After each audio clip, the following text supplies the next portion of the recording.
Realme GT5 എന്ന പുതിയൊരു smart phone launch ചെയ്യാൻ പോകുന്നുണ്ട്. ഈ ഒരു ഫോണിൻ്റെ ലോഞ്ച് ഡേറ്റ് ഇപ്പോൾ ഒഫീഷ്യലായിട്ട് കൺഫേം ആയിട്ടുണ്ട്.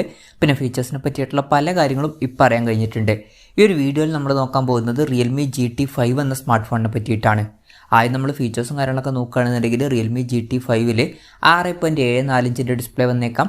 1.5K ഡിസ്പ്ലേ ആയിരിക്കും ഇതിൽ വരിക. അതായത് റെസൊല്യൂഷൻ ഫുൾ HD റെസൊല്യൂഷനേക്കാളും കുറച്ചും കൂടി ബെറ്റർ ആയിട്ട് വരുന്നതായിരിക്കും.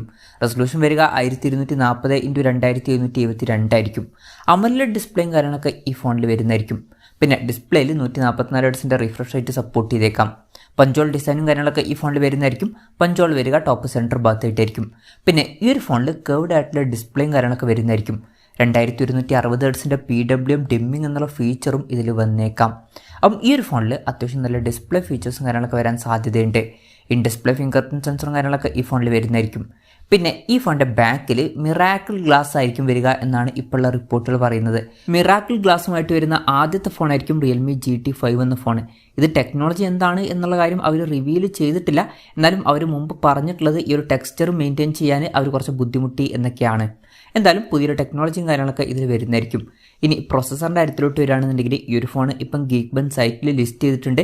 സ്നാപ്ഡ്രാഗൺ 8 എന്ന പ്രോസസ്സറുമായിട്ടായിരിക്കും ഈ ഒരു ഫോൺ വരിക. ഇത് സ്നാപ്ഡ്രാഗണിൻ്റെ ലേറ്റസ്റ്റ് ആയിട്ടുള്ള ഫ്ലാഗ്ഷിപ്പ് പ്രോസസ്സറാണ്. ഫ്ലാഗ്ഷിപ്പ് ലെവലിൽ വരുന്ന പെർഫോമൻസും കാര്യങ്ങളൊക്കെ ഈ ഫോണിൽ വരുന്നതായിരിക്കും. 5G സപ്പോർട്ടും കാര്യങ്ങളൊക്കെ ഇതിൽ വരും. പിന്നെ ഈ ഫോണിൽ 24 GB റാം വരെ വരുന്നതായിരിക്കും. അതുപോലെ തന്നെ 1 TB ഇൻറ്റേർണൽ വരെയും ഇതിൽ വന്നേക്കാം. വളരെ കൂടിയ റാമും അതുപോലെ തന്നെ വളരെ കൂടിയ ഇൻറ്റേർണൽ മെമ്മറിയും കാര്യങ്ങളൊക്കെ ഇതിൽ വരുന്നതായിരിക്കും. LPDDR5Xൻ്റെ റാമും UFS 4.0 സ്റ്റോറേജ് ടൈപ്പ് ഒക്കെ ഇതിൽ വരുന്നതായിരിക്കും. മെമ്മറി കാർഡ്സിലോട്ട് ഈ ഫോണിൽ വരാൻ ചാൻസ് ഇല്ല. അതുപോലെ തന്നെ 3.5mm മോഡി ജാക്കും ഈ ഫോണിൽ വരാൻ സാധ്യതയില്ല. ആൻഡ്രോയിഡ് 13 ബേസ് ആയിട്ടുള്ള റിയൽമി സോഫ്റ്റ്വെയർ ആയിരിക്കും ഈ ഫോണിൽ വരിക. പിന്നെ സ്റ്റീരിയോ സ്പീക്കേഴ്സും കാര്യങ്ങളൊക്കെ ഈ ഫോണിൽ വന്നേക്കാം. ക്യാമറയുടെ കാര്യം പറയുകയാണെന്നുണ്ടെങ്കിൽ ഫോണിൻ്റെ പിന്നിൽ ട്രിപ്പിൾ ക്യാമറ സെറ്റപ്പ് വരാനാണ് സാധ്യത. 50 മെഗാപിക്സൽ മെയിൻ ക്യാമറ സെൻസർ ഈ ഫോണിൽ വന്നേക്കാം. ഇത് സോണി IMX 890യുടെ സെൻസർ ആയിരിക്കും. ഇതിൽ OS എന്നുള്ള ഫീച്ചർ സപ്പോർട്ട് ചെയ്തേക്കാം. പിന്നെ 8 മെഗാപിക്സൽ അൾട്രാ വൈഡ് ആംഗിൾ ലെൻസും ഇതിൽ വന്നേക്കാം. മൂന്നാമത് 2 മെഗാപിക്സൽ ഒരു സെൻസറും വരുന്നതായിരിക്കും. പിന്നെ ഫ്രണ്ടിൽ 16 മെഗാപിക്സൽ സെൽഫി ക്യാമറ വരാനാണ് സാധ്യത.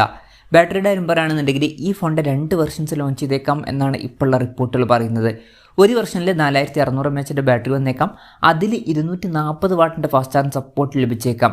മറ്റൊരു വെർഷനിൽ കുറച്ചും കൂടി ബെറ്റർ ആയിട്ടുള്ള 5200 mAh ബാറ്ററി വന്നേക്കാം. പക്ഷേ 150 വാട്ടിൻ്റെ ഫാസ്റ്റ് ചാർജ് സപ്പോർട്ടേ വരാൻ സാധ്യതയുള്ളൂ.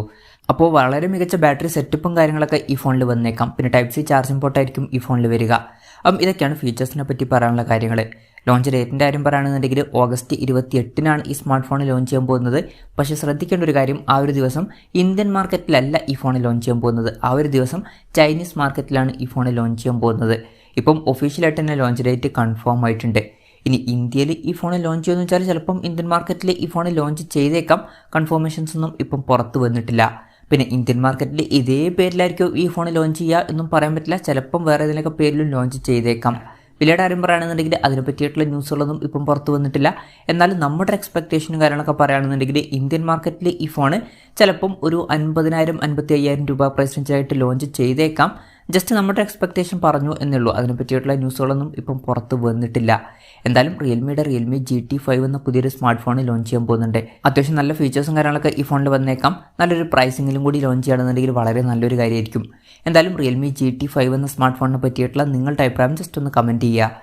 അതുപോലെ തന്നെ ഈ ഒരു സ്മാർട്ട് ഫോൺ ഇന്ത്യൻ മാർക്കറ്റിൽ നിങ്ങളേത് പ്രൈസിങ്ങിലാണ് എക്സ്പെക്റ്റ് ചെയ്യുന്നത് എന്നുള്ള കാര്യം കൂടി ജസ്റ്റ് ഒന്ന് കമൻറ്റ് ചെയ്യുക.